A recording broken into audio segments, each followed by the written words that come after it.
Last time on Wanderlust. So that's something we didn't really account for. The calendar that we have is, 40 days, we figured? Yeah. Mm-hmm. But each day is only half as long, potentially, as what we're used to. So this could take a month, and then another month if we mess it up. I was following some of the wires to see where the power was coming from. I kind of want to check that out. Eventually leads to a big vault door that is clearly being powered by these cables. And I can feel a thumping. Very faintly. Very, very, very faintly. And also leaving behind a warning that this life is not worth it. And a life of madness and suffering is not worth the knowledge gained from what's behind this door. I'm now wondering if there's 3 things we need to line up. The date, the time, and the planet. It happens to be when it's in the center of the sky at dawn, basically, like right before dawn. And right when the planet lines up with that constellation, the statue behind you glows. So did we do it? Was that it? I mean, the statue just talked to me, so yeah? To open the door, we have to have all the information. When the home is like high in the sky, right? All of you see the blue pedestal start to glow. On STN2, the green pedestal lights up. You're not strong enough for what's behind here. It is a mistake for you to open this door. Better to keep on the path decided for you. Are you sure you wish this door to open, even with all that knowledge? And inside, at first, very unsurprisingly, you can see, like, this other piece of a heart, like this gem-like piece of a heart, glowing and pulsing, just in the center of the room, like, sitting on a table. The forest around you is now different. The paths are a little bit easier to see. Before you know it, you're standing in a beautiful forest. And as you look a little in the distance, you can see a beautiful little market. Right out in the open, you can see the last piece of a heart.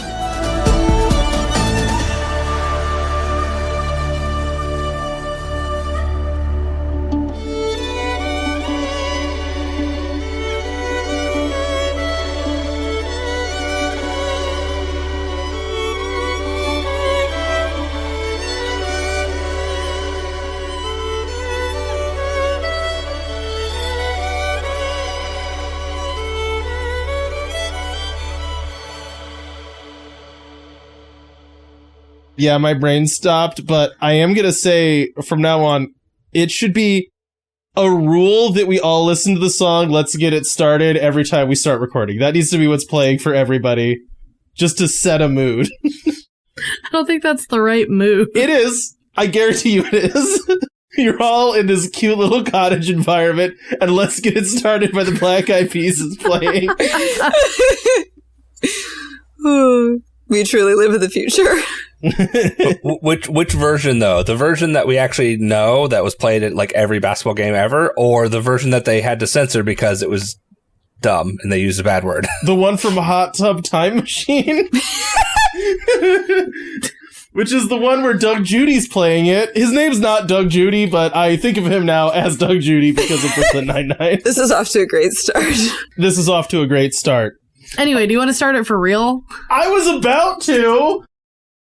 I wish that I had a producer that I could fire dramatically on recording, but that's basically you, but I can't, you live here, so I can't. Also, that's harassment. It's a hostile work environment. You're flipping me off. It's rude. Get started. Okay. All of you have entered this beautiful, idyllic forest with these little shop stalls scattered throughout them. The smell of delicious food wafts through the air. You can hear faint music playing and the laughter of children as they run and dance and prance through all these shops. And this little community of people all bartering and trading. And Guffy's run up to you with ribbons tied through his big, fluffy hair. He seems very happy and is pawing at you. Guffy, where did you...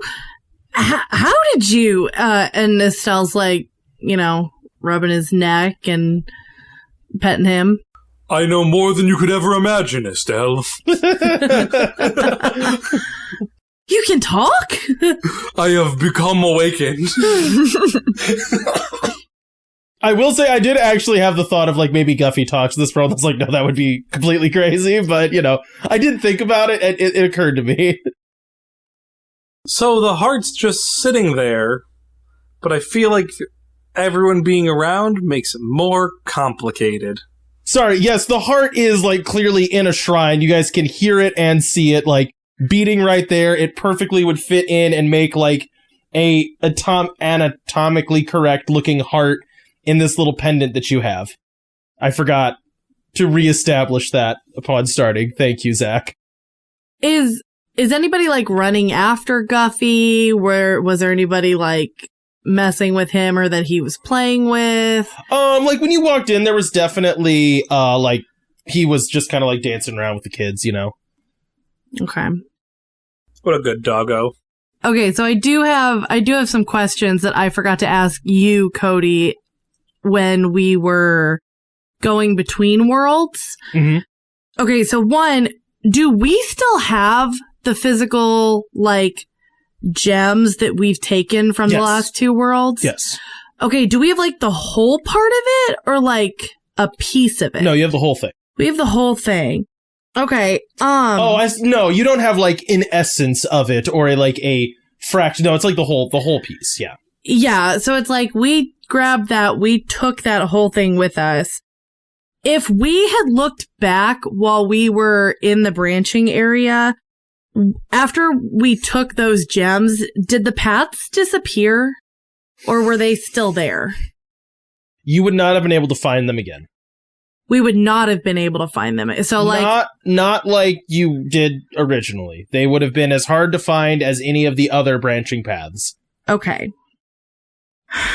That's kind of concerning, seeing as we're hoping to get back to Novathea and the limbo place that Smoky Banks is in. Yes, that's kind of what I was thinking. Everything gets easier when you have a map. All right, and then this is something we can't know yet, but I want to put this out there. I am curious if we went back to those worlds at some point, if the gems would still be there. Like, oh, I don't think so. Like, we're taking it, right? That's what I'm thinking, is that we physically have taken them. I think so. But I guess what I have been working through in my head is that Otis supposedly had to do the same thing and collect all the compass pieces. So did he have to do the same ones? Did he do different ones in how he's traversing? And, like, did we just completely remove these, or can people still reach those worlds? That's kind of where my brain's been turning since we've been taking the hearts from those worlds. Yeah. Because then it's like, well, if he found Novathea and, like, touched the gem or took the gem to get out of there, is Novathea no longer reachable? Or, like, I don't know what the implication is, since there's more than just us traveling these branching paths. Right. Also, does every world have one of these? Since this is like 3 slots, is the heart like a one-time thing? Is it divided being weird? Is now questions I have. Yeah, that kind of goes with my, like, did we take the whole thing or did we take part of it? Like, what? Well, right. What I meant more so is, like, is there supposed to be a whole thing for each world, and this one got divided between 3, and that's why we're rebuilding it, or is that, like, you mean from the gem pieces that we currently have? Yeah, like, as in, like, before we came, if they got, like, a singular heart got divided into 3, and instead of it being 1. And that's potentially what makes up the compass? Yeah, maybe. I don't know. There's no way of us, like, if we look at the gems that we do have, they don't seem to fit together, do they, Cody? Yeah, they're making a heart, yeah. They are pieces of a heart, for sure. They are pieces of an anatomical heart. Yes. You have 2 pieces of an anatomical heart. And that third piece in front of us looks like it will finish that. Yeah. Okay. Yep. I was under the impression each piece was No. Okay. More mysteries. Is there anybody you want us to meet, Guffy?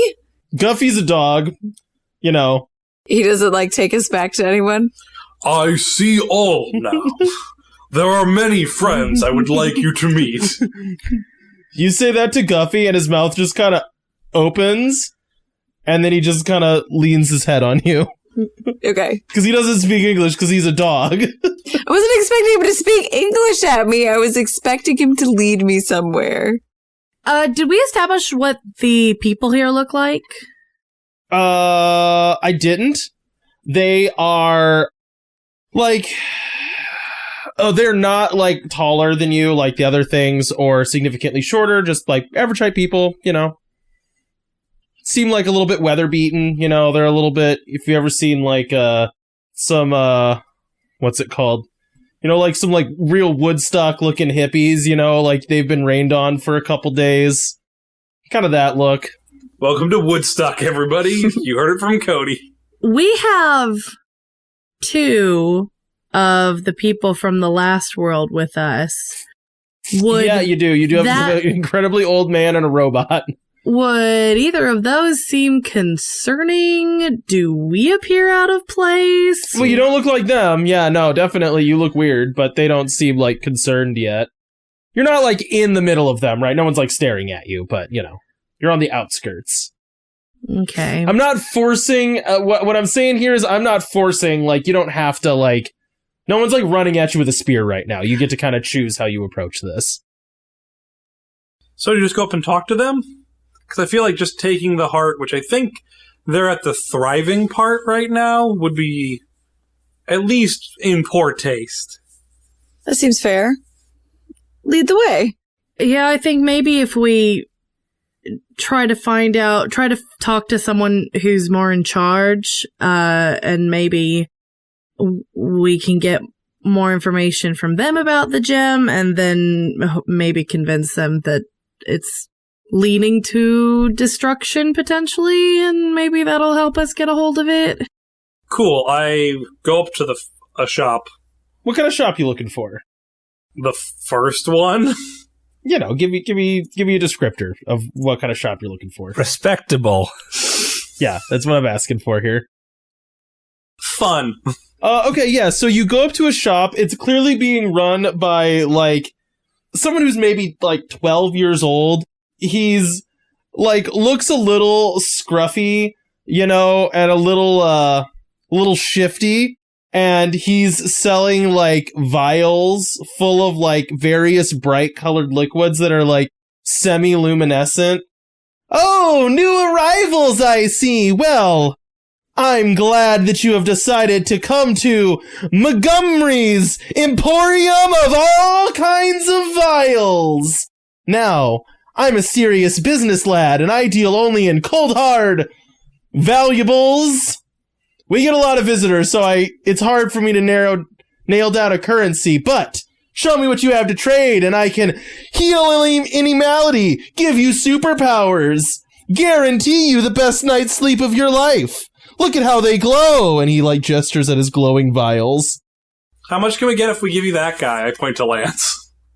He's a really good assistant. He's a really good assistant. He, kind of, holds his hands up and goes, this isn't a meeting between me and my assistant. How much do you know about luminous mushrooms? Why is this kid's voice actually pretty similar to Lance? I guess I know a little. I'm also not for sale. Yeah, no, the deal's already been done. Do you know anything about, avoiding crucial, dangerous side effects? Yes, generally I can tell if there are side effects. His partner is part mushroom. Sold! Alright, I will take his service as an assistant for, what do you want one of these to do? Can I fly? Yeah, this one. He just grabs it and goes, drink it, go to the top of the tree, jump. Just, sometimes the thing is, for me, it would work, but, I'm smaller than you. I'm shorter, because I'm younger, and, you also have to believe it's gonna work. And also, our biology might be just different, like, I assume you're from another place, people, strange people. It'll work, though. It'll definitely work. Just aim for leaves, because it doesn't come with guarantees, no refunds. I'll talk to you later. Juliet makes huge eyes at Autumn, like, do not do this. It's not poisonous. And then he leans over to Lance and goes, is that one poisonous? And Lance goes, how am I supposed? I don't know what mushroom you made that out of, kid. I don't know. And he goes, I'll show you. And he like points him over to a pile of mushrooms. You said that you have a lot of visitors? Yeah, we have people like, this whole thing. Yeah. Where are they all from? All over the place. They come out of the woods, and then, sometimes they stick around for a little bit. Sometimes they're difficult to deal with. Now, look, like I said, I am a business lad, and I will usually trade with just about anyone, but sometimes, there can be a little bit of... People can get a little hostile. They can just take things. They can smash stuff. We don't like that, but, you kind of have to deal with it. But you guys seem... I don't want to say, like... What? Respectable? No, hang on a second. Hang on. Lance, what's a good word for gullible? I don't know. Say they're innocent. I know what you're talking about. You guys seem innocent, Have you seen anyone like... And she gives a description of Otis. There is like the sound of screeching static as the GM was not expecting you to ask that question. No. Okay. How long have you had the artifact over there? And she points at the heart piece. Oh, we've had that forever. I mean, that's always been a part of our village. Oh, what does it do? It seems like there's a celebration for it, maybe? Or is this just normal life? It does magic. Oh, like what? Magic? It does magic. It makes things magical. I mean, there's lots of different kinds of magic. Well, what would you like it to do? Does it transport you places? I have one that does that. This one right here, it will transport you. Now, this gentleman, we've already traded for, but if you want to transport... Oh, no, I don't need a potion. Is the heart piece what gave you the ability to make your potions? Roll me in, like, some kind of, like, insight. And you know what? I'm going to go ahead and say, Fred, you can make some kind of insight check as to what's about to be said. Do I still roll? Yeah, either of you can, but Fred probably should, considering his thing is social, like, intuition. Can I do genuine? Honestly, that would put you at a disadvantage. Reasonable? What are we rolling with? I guess insight's probably the best one. Insight makes sense. If you have insight, yeah, or any kind of like fast talking, yeah. I only got a 1. I got a 2. Okay. Yeah, I make the potions out of magic items that I find in the forest, and then I bring them to the little heart, and I say a spell, and then they glow, and then I sell them. Got it. Do you have a spell book? I could. Yeah, do you want a spell book? I could. No, I'm saying, how do you know your spells? Yeah, sometimes spells come from the heart, and I can't reveal my secrets to you. I'm a business lad. Those are trade secrets. Got it. Well, thank you. Autumn. Autumn. I think you see her, like, starting to scale the tree. Autumn. What? No, she's fine. Just aim for the leaves. That shows an amount of disbelief that I'm not willing to have with this. Autumn. You're getting it. I would ask if you had a potion for mending legs, but for some reason I don't think it would work. What? Of course it does. I say, that's magic, and I bring them over to it, and then I do magic, 2 of them. Juliet glares at him. Thought you told me they were, stupid. What the heck? He says to Lance. We've spent time with Lance, so, not the same people we used to be. Your girlfriend is a thief. And I'm the reason now you're suspicious. Your girlfriend steals things for a living. To be fair, her girlfriend didn't come back from the dead. That doesn't make me a lie. It doesn't matter. I've never lied to you guys ever. I've never lied. This is why I'm working for him now. So what do you want me to do? I guess just go. I'm going to go pick mushrooms, and Lance kind of shuffles off angrily. So are there people in charge of this village, or is this, just like a big marketplace? Yeah, I mean, okay, now look, I would say I'm in charge is kind of like a harsh word, but I'm a leader of the You're a business business. lad. I'm a business lad, I'm a leader of the business lads. Old Lady Wynn and her husband, he has a name, hang on a second.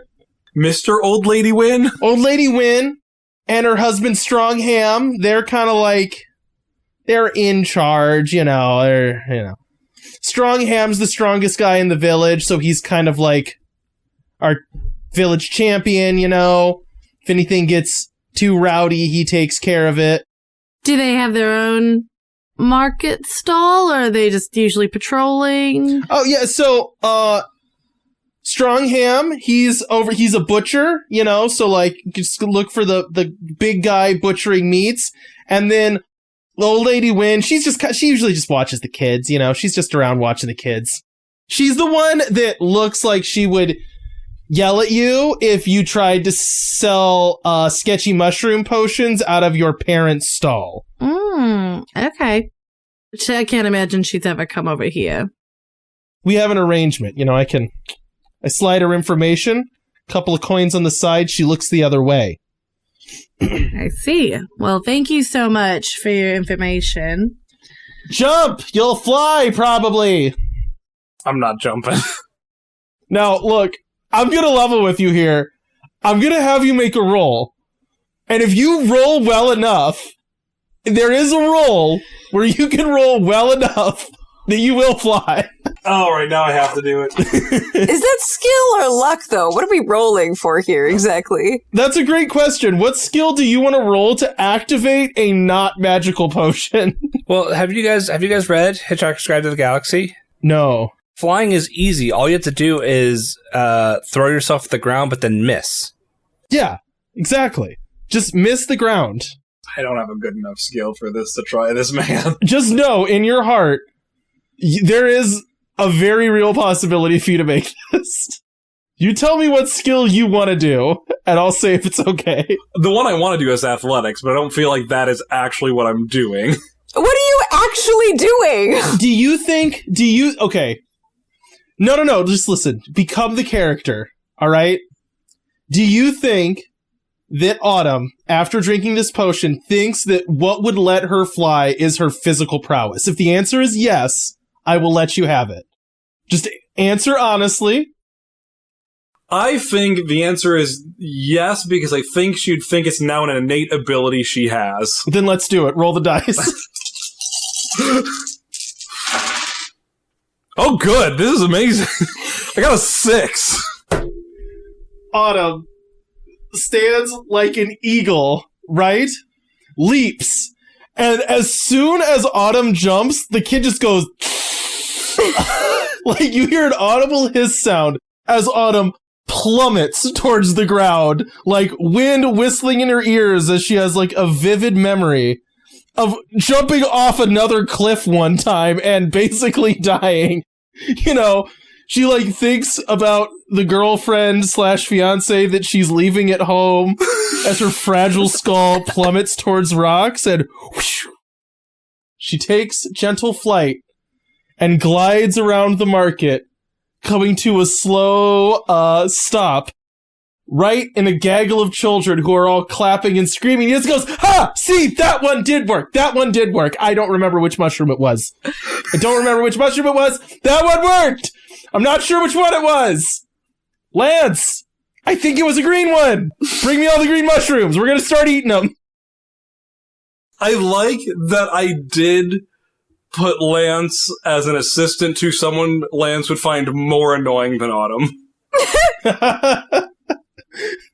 You look over, you just see Lance just armful of green mushrooms, just like, sure, whatever. At this, my life's gotten so weird. I'm the best. You're something, Autumn, you're something. For everyone at home who cannot watch what we did, Kaylin's face was in her hands the entire time I did all of that.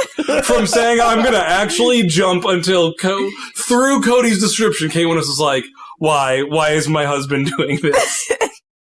as soon as you say I'm the best, you hear a metallic clunk, like the sound of like a battle axe being sunk into a tree from behind you. I turn around. Do I see Spider-Ham? You turn around and you see like a halfling-sized creature, right? Little bit broader, very stocky, holding a giant metal axe that he has just slammed into like one of the sides of the stalls. And you just hear him go, "You think you're the best, huh? Well, I got news for you. Around these parts, the only one that's the best is, wait for it, this name is insane, the Mad Dog Lord Humongous Gut Grinder. And I am one of his gut dogs. And I take offense to you claiming you would ever be the best." Can he fly? Autumn raises up an extra foot. The Lord Mad Dog. Why did I make this name so insane? The Mad Dog Lord, Humongous Gut Grinder, needs not to fly to destroy you. And frankly, you're not beneath her, but you're beneath her spiritually. You know what I mean? We're not talking. Now you have two options. You can either rescind that I'm the best, or you can accept my challenge in single combat. Is it to the death? I am using this axe. This axe is only made for death. By the way, he is fully armored in like scraps of cars, pieces of tire. He has chains all over him, you know. There's like tattoos. He's got like probably some kind of like thing on fire in his hand. He's got like a mask on, you know, crazy hair sticking out the side of it. So like imagine like big metal welding mask, bozo hair sticking out the side, and then an axe that's the size of him. I know Fury Road connected to the wilds. Juliet leans over to Estelle and is like, "So, did we eat a mushroom and maybe this is all a dream? Maybe this is just mushrooms." I don't know at this point. It's not the mushrooms. It's these, you know how I said sometimes people come through the woods and they're not friendly? He's not friendly. He's not friendly, and he has been trouble lately. So, your friend, probably gonna die, not because of me, but because of her own actions. So, good luck! And then the shop closes behind you. Like, rolls down. Yeah, a sound of crashing and like breaking glass, you know, and all around you just like shops are shuttering everywhere as this is quickly becoming a ghost town. Oh. You said this guy looks like a halfling. Mm-hmm. Does he look like significantly different than the guy who's running the store? I'm wondering if this village wildly different clothes. Like the people in this town are wearing like very like natural fibers and like things that you could grow, and that like very little leather, certainly nothing like rubber or metallic. You know, this is like fairly like earlier in like technological development. This guy does look like a Mad Max post-apocalyptic halfling barbarian. So they could not look more different and still be like bipedal. You know what I mean? Yeah, I guess my thinking here is that they're getting more planet hoppers and less people just from different villages. Yes, I interpreted people coming out of the woods as planet hoppers. I think Autumn sees all this clothing and realizes she has to help. I want to be completely fair before I accept your challenge and give you the chance to rescind. I want you to know I have killed 2 gods, and she points at Juliet, and she can bring me back from the dead. The halfling hefts his axe and goes, Should you do an intimidate check for that? I have nothing in intimidation, though. I have empathy. I don't think that's... Actually, that conversation was kind of empathetic. if you want to try to convince this person not to fight you with empathy, okay, I'm gonna say again, you can try to do that, and there is a roll where it will be successful. But it is hard to do. No, I'm fine. I'm good. And I want you to look into your heart. Would you just, without trying to be empathetic, just kill this halfling? Who said I'm going to kill him? I'm just going to incapacitate him. Okay, hang on 1 second for me. I have to, look up how to do combat again? You know that thing we haven't done in 50 years? Oh, yeah, so he hefts his axe and just goes, "Where I'm from, all the gods are dead!" and just charges towards you, swinging an axe.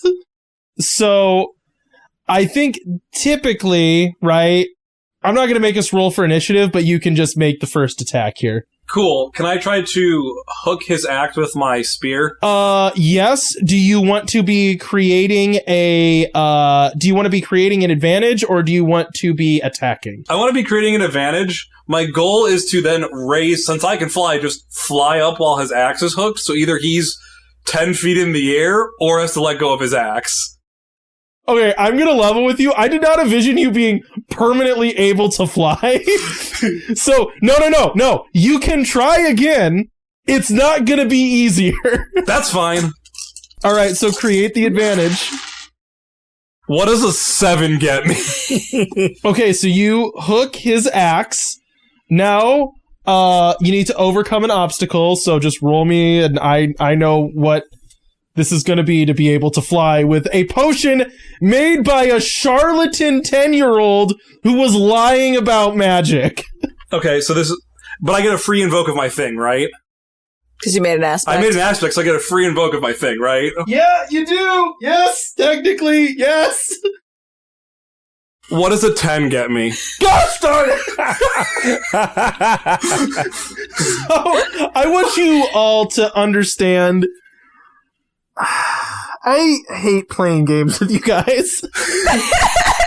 I like how Cody's like, you can fly if you believe hard enough. And he said that to the character who has the fiction in her head that she is living in a story and the hero of said story. I want you to understand, in order to fly the first time, you had to get a 6, which was fantastic. In order to fly this second time, you had to do a legendary action. So all of you, this is what you've witnessed happen. Autumn walks into this town, buys a fake potion by trading one of your companions to a clearly charlatan 12-year-old. I want to be clear. Traded his services, not him. Anyways, trade Lance's services to this kid. She then climbs up a tree, does fly, hits the ground, says I'm the best, is challenged to a duel by a Mad Max halfling who charges at her with an axe. She hooks the axe with her, what did you use? Just your hands? My spear. With your spear, and then she flies away carrying the halfling barbarian with her. Just Superman's straight up into the scare. Just another Tuesday. Just an average Tuesday. It's gotta be. We're on mushrooms, right? It's gotta be. That's Juliet. From the ground. No, I'm just the best! I mean, I don't know if we are on mushrooms, but she definitely is. How else is she flying? Yeah, and then, I'll say, 30 seconds later, you just hear, "Ah!" And the halfling hits the ground and is just, laying there, and, Autumn, you can just kind of touch down next to the halfling, who you've incapacitated! This is the best I've ever rolled for a nothing, for a lot of nothing that I did not need to do this for. Yeah, a little bit of that. You got Cody to hate playing games with you, though, so it wasn't nothing. I take his axe and, put it in my backpack. So, when, after you do this, the, thing opens up. And what did I name that kid again? Did I name him Montgomery? Yes, Montgomery. Montgomery opens his little, stall door and goes, "Huh, interesting. and he grabs like a green vial and goes over to the guy who called himself a gut dog, I think is what they're called. Yeah, gut dog. A gut dog. And he just throws the potion at him and goes, "That cures broken bones," and walks away. Yeah, so now that Autumn's done her stunt here, we are looking for either the butcher or there is a old lady. What was the name, Cody? Win? He called her the old lady Win. The old lady Win. Those are going to be the people who seem to be in charge here. You hear like a voice coming from behind you. Like you see another stall opening up, and like an older woman, like maybe in her 50s, 60s, like shepherding a bunch of children back out. Like, "Excitement's over. Get out of here." And she goes, "My name's Win or Winfrey. I'm not the old lady Win. My name is just Win." And then she looks over and sees like Montgomery's stall, and he just slams the door shut. Well, I suppose it would make sense that someone like him would use the old lady description since he's a young kid, I presume. Give him his proper title. He's business lad. Sorry, business lad. But Lady Win or Winifred? You can just call me Win or Winfrey. Winfrey, I'm sorry. It's nice to meet you. My name is Estelle. Nice to meet. I assume all of you are from elsewhere. We are. How could you tell? Well, you can fly, and That's from Montgomery. really, Never done this before. you can't just fly. Nope. Huh. Have done the other stuff I've said. I'm gonna say from now on, if he gives you a potion and says it does something, don't go all in on it definitely doing what he says. That seems fair, you know. Well, I guess, welcome to the Forest Bazaar. It's nice to meet all of you. You seem like... Is it the Forest Bazaar as in market, or the forest is bizarre? Okay, now... Both, I think. She gets it. She's got it. There's wordplay involved. It's been here since before I was born, and I'm sure it will be here afterwards. It is a safe market for any who wish to trade and enjoy our wares. Except when the gut dogs show up? Well, now, I will say, you have done a great job of helping with that issue, so, I'm grateful for that. But yes, sometimes we have arrivals from those that are a little bit more aggressive, like specifically the Mad Dog Lord Humongous Gut Grinder and her gut dogs. They had to. Does she know that she can pick her own name? I'm quite certain that she named herself the Mad Dog Lord Humongous Gut Grinder. Like, she could have picked anything, and that's okay. Well, that's what she picked, and yeah, so she sort of has set up camp near the market and is just kind of like occasionally ransacking us, and there isn't a lot we can do. Do you understand, like, why I think I'm in a story at a certain point? Like, people aren't named the Mad Dog Lord Gut Grinder, typically. I think that name is literally one of Mitchell's villains in his book. That does sound like the kind of name Mitchell would come up with, yeah. Yeah, usually he's a little bit better, but, like, book 5 goes onto this weird tangent. Like, that's beside the point. We don't need to literary critique Mitchell's writing. Yeah, please stop critiquing my boyfriend's writing. That would be great. Do you have considering books to it trade? just seems like you just constantly critique him. Win, I actually had a question for you. You said that this village has been around since before you were born. Has that gem also been around since Well, it's before you always were born? been there. It brings us good luck. Some people say it's magical. By any chance, was there... How do I put this? Was there like a town in this area or like a city or something before the gem appeared and then the gem appeared and then a village kind of sprung up around it? Not that I know of. Okay, well, that might disprove my theory that the gems are replacing towns that are disappearing. That's a really good thought, though. I'm gonna say out of game, I'm honestly upset I didn't think of that, because that's a really cool idea. Did you read my questions that I sent you? It was already not the case, but it's a really good idea. It is a smart idea. Which unfortunately means that Smoky Banks probably wasn't replaced by a gem. This has been around for a really long time. Have you have you noticed anything that's been occurring because of the gem? Well, we get word from people out and about, and I think that our Forest Bazaar is host to many more odd characters, odd creatures, and potentially hazardous ones, much like yourselves. You're not an odd occurrence for us. The fact that I think that's a robot over there, and all of you certainly have technology that we don't typically have. I'm assuming you're from a different time and a different place. We have sort of grown accustomed to the fact that there is a transient population of very odd people and creatures that make their way through our forest. Did you say different time? Are we time travelers? Well, it's sort of relative, I think you have a different sun than us, so what's time then? What year are we both from? I don't know. We don't have the same calendar. Yeah, we've already run into this issue. Talking to that one over there, points at Lance. We tried to establish any kind of consistent, even mathematics was difficult because our numbers are different and our times are different.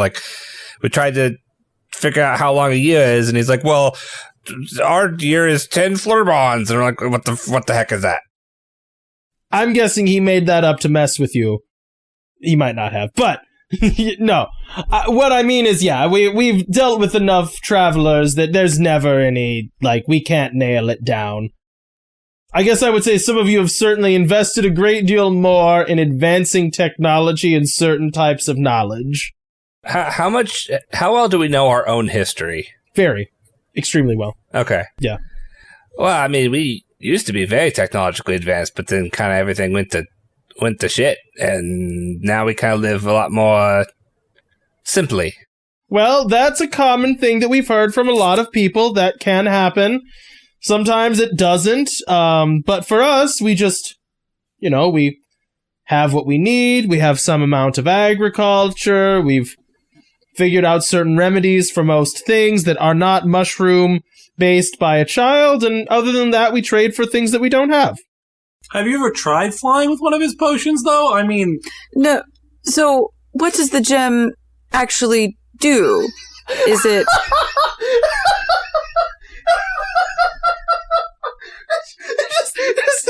you ever tried... No, we're not talking about that. I love that. Juliet's just like, no, we're not engaging. So mean! So, the rules of improv is yes and, no but. Juliet's like, no. Just no. No. Not even engaging. Also, I feel like Juliet would be fascinated about this. Juliet would be doing so many scientific studies on these mushrooms immediately. No, Juliet is tired and wants to go home. And is worried about not making it back home. Okay, sorry, ask your question. So what is this? It sounds like you're pretty self-sufficient, and this gem is merely decoration? There's a lot of conversations as to what the gem does or doesn't do, but yeah, yes, it is. Right, so it's not your only source of life or anything like that. Not that we know of, no. Have you been visited by anyone whose home has taken a downward trend after dealing with the gems? Not necessarily. We've dealt with a lot of people whose homes vanished, whose worlds went to madness. That's a fairly common theme. Sometimes it's also people that are doing all right, but Cody, remind me the first world with nobody in it. That one, they locked up the gem. Did they blame it? Dug it up and then things went crazy and they locked it up. Yes. Yeah. So both of the societies that we have visited had to hide their gems away. Tried because to. Yeah. What? They tried to, yes. Oh, yeah. They tried to hide them, lock them away because they assumed whatever happened was because of the gem. Correct. Okay. Do we know how long weird stuff was happening in Smoky Banks? According to Mitchell, it's been happening for like hundreds of years. Okay. Like, Mitchell's big brain paranoia is that people have been going missing in Smoky Banks for a long time. Can I ask Cheer Chick and I don't know if we named the other guy. We don't have to. Old man. Old man. Old man win. But you can call him Old Man. Can I ask them how long stuff was going weird in their society before it, like the timeline of events? Oh. Basically, I'm trying to see how long, like, weird stuff was happening before it became unmanageable. Sure. So you turn and try to have that conversation with Old Man. Like, Cheer Chick wouldn't know. She's lived her whole life in the bubble. Old Man actually did, like, live on the surface of that planet and then flee to the moon and then got stuck in that room to fight anyone that would try to open the gate. When you turn around to talk to Old Man, he's sitting by a campfire. You don't know where the campfire came from, but he's sitting by a campfire. He's got an old walking stick. His hands are wizened, and he's staring into it pensively, like he's remembering dark days. And he goes, "Generations passed when we realized that we had cursed our worlds with that damnable object over yonder. Our forest turned to madness. The sky became synonymous with bloodthirsty bats. The depths of the sea boiled and creatures came forth. Madness reigned, and the only thing we could do was flee. Generations of people lost all sense of individuality for the sole purpose of saving ourselves as a species and a society.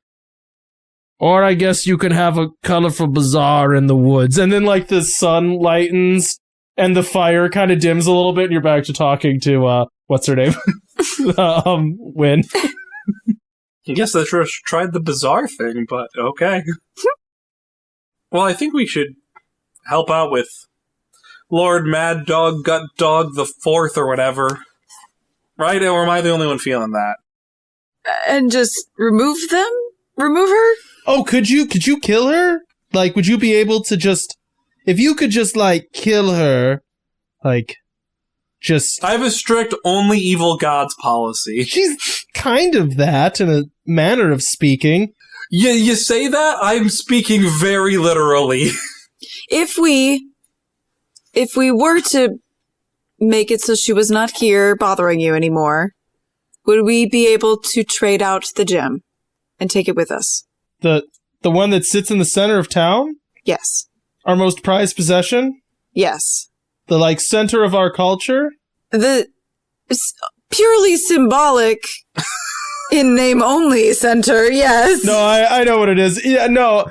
Here's the deal. Why do you want it? We have seen only terrible things happen. No, that's not why we want it. Why we want it is because it can help us navigate through the between spaces so we can find our way home. Ah, okay. And terrible things have happened to the other civilizations that have hung on to it. That's why you should give it to us, because we have only seen death and destruction follow this thing.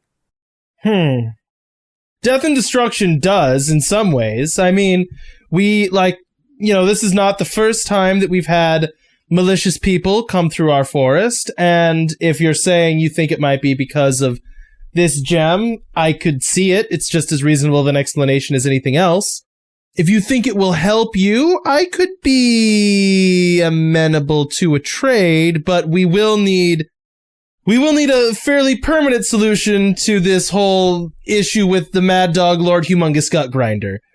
She is a problem. You know, a lot of times what comes through that's bad is like a new kind of animal that's really dangerous, and we can usually figure out ways around that. We got some people that are good at handling animals, good at figuring out habitats for them, or figuring out ways to deter them. You know, we can usually handle that. This is complicated. She just wants to kill us for no reason, so handle that, and we're all good. All right. All right.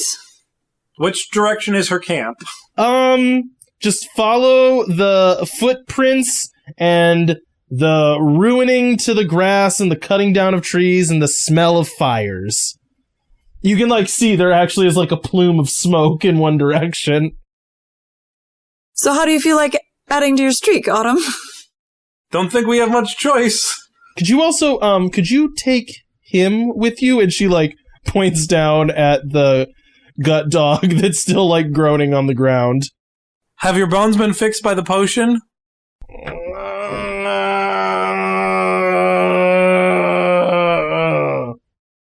I think that's no. Well, I guess we're gonna have to splint him up first, but... Does anyone have a cart we could borrow to, like, wheel him back? She just goes, ham, hun! And then, this, like, very, very old man, like, big beard, who's kind of like, he's jacked, but he's also, like, hunched over, comes, like, stomping out of a stall, holding a ham, you know? Can they borrow the cart for the gut dog? Can we put the gut dog in the cart? And he, like, brings you over a cart. All right. Can you watch our dog, too, I think? Well, I guess that's what Estelle's called. Estelle, do you want Guffy to go to... I'm not leaving Guffy anywhere now. He's with us. I don't want to split up. Okay. I'm sorry, you taking my dog? That's my dog. Whoa. Hold on. Okay, thanks, bye! Hold on. We're gonna let... Also, Guffy? No. That is the good friend Guthrie. Now... That's pretty close. So. It is. He responded to G names, which is making me think maybe he actually is your dog, but... I have a solution. Here's the thing. Okay, you stand there. Winfrey.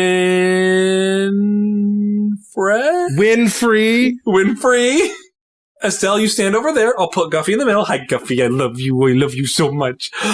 Okay, now why don't you both say the names for him at the same time, and we'll see who Guffy goes to. Guffy, if you do not go to Estelle, she will never forgive me. Okay, now I actually love this plan. But here's my problem with this plan, is I was gonna do this plan before you came in and did it for me. And that irritates me. It's just a thing for me I don't like when people do. So, I still want you to handle the good lord, the mad dog lord humongous gut grinder, but you're on notice. Okay. And she walks over to the other side, make an animal handling check. Oh, was that you, or is that Winfrey? That's Winfrey. I thought that was you, Cody, mad at me for usurping your idea you were gonna do. No. I'm looking at Guffy, like, telling him, you have to go to Estelle. This is opposed, by the way. If you don't go to Estelle, Guffy, she will never forgive me. I will have to live in your doghouse. Willow will be very upset. And you don't want to disappoint Willow now, do you? All right, what'd you get? It's not good. It's a +3. Oh, I got a 0. So, So Guffy hears the word Guthrie and just turns the other way and runs over to you, and you're just going, just kind of like stomp and walk off. is a good boy. Guffy's just like licking you and really happy. He's like definitely like snuffling at your pack, like looking for dog treats. Yeah, I definitely had some, so I pull some out for him. All right, and I think that is where we will end, with you guys on your way to the camp of the Mad... What is it? The Mad Dog... One more time. Gosh darn it. The Mad Dog Lord... No, the Mad Dog Lord Humongous Gut Grinder. What a name.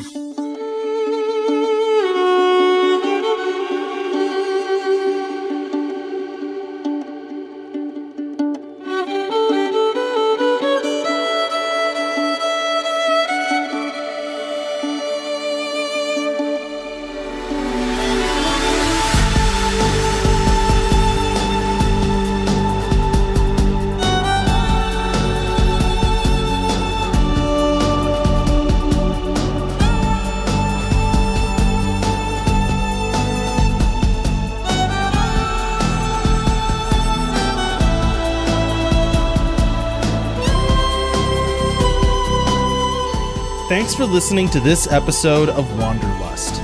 Music for this show is credited down below. If you like this campaign, you can find more of our shows at the Wandering Gamer website or on Podbean. You can also find us on Twitter, Instagram, Facebook, YouTube, and Twitch. Links in the description. Now bear in mind, in the wilds, some wander to get lost, and some wander to find themselves.